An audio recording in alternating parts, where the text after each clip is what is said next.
Oh, hello! I didn't see you come in. My name is Dr. Randy Sessler, and I am the Writing Center Coordinator here at Wallace Community College. And I will be your spiritual guide through the curious world of resumes, cover letters, and resignation letters. Few people know that you can't spell resume without me. And when I say me, I mean you. And when I say you, I mean you, nursing students. I also want to try to convince you that cover letters, as you will see shortly, can be sort of fun. Look, manage expectations. This is still a class assignment. Lastly, there is the resignation letter. Resignation letters, like breaking up with someone, should be short and sweet. We all say we want to know the reason why things didn't work out, but really we just want to get out of the room as fast as possible. Many nursing students I have worked with in the past feel bad about their resumes, and quite wrongly feel bad about themselves. There is no need to worry, for I will be your resume Yoda, your resume Oprah. Look under your chair right now. Well, actually, if you did that, I apologize. There's nothing there. But after this video, you will get a resume. Every nursing student will get a resume. Now let's take a minute and get serious about resumes. I have found it really helpful to think of my resume as a sort of calling card, or the movie trailer version of my education, skills, and job experience. Think of it as something like, coming this fall to a hospital near you. A good resume summarizes you quickly and effectively. Remember, the people reviewing your resume will not look at it very long at all. If it is unorganized or hard to follow, your resume can get in your way. As your assignment states, you want to have at least 3 categories. Here is a list of the most common ones: education, work experience, volunteer experience, and profile or professional summary. So, how do we go about organizing these categories? When it comes to resumes, one needs to start thinking to draw a cab. That is backwards. Resumes are written in reverse chronological order, meaning that you start with the most recent entry first. So, for example, under education, Wallace Community College would come first. If this all sounds confusing, no worries, we will look at a few examples together. Don't panic. I know this is a lot of information, but we're going to tackle it together. Also, don't forget that you can pause this lovely video and go back should you want to hear my voice over and over again. Let's start by looking at the information next to each of the arrows. The blue arrow shows how this person quickly provided all contact information on one line. Underneath the name, we see the person's address, phone number, and email address. Make sure you use a professional sounding email. Don't put some wacky email address like snugglemonstercuties@adorbs@gmail.com on a resume. It will make you look very unprofessional. Next to the green arrow, we see the person's main categories are clear, easy to find, and in the same location throughout the entire resume. In this case, they're all running down the center. It does not matter whether you center the categories or align them to the left. They just need to be in the same spot and stand out from the rest of the text. The yellow arrow points to the description of each job this person has held.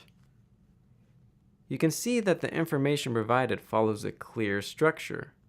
The person lists the employer, then the position title, then the location, and the dates they worked there.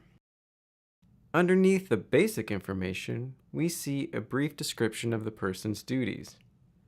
Note how quick and succinct the description is. Some people like to use bullet points when they list their responsibilities. That is okay too, but just as long as the list does not get too unwieldy. Now if we look to the right of the resume, we'll see a purple arrow. This arrow shows how the dates are listed on the right-hand side. Everything is in its place, and the resume looks more than a little snazzy.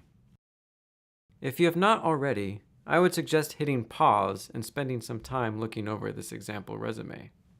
Now, I know we're all busy people with busy lives, so when our old frenemy, Microsoft Word, comes along with a handy-dandy resume template, it might be tempting just to use that and call it a day. A template is not a bad place to start, but it should be just that, a place to start. You can even see that this template is trying to get you to organize your information clearly and consistently. If you like something from the template and it gives you a good idea of how you want to organize your own resume, that's great. Recreate that particular thing in a new Word document.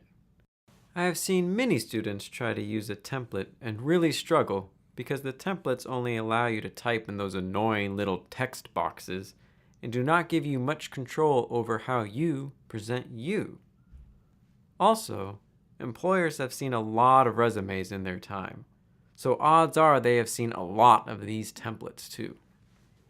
Now that we have your resume on lockdown, it is time to move on to the cover letter.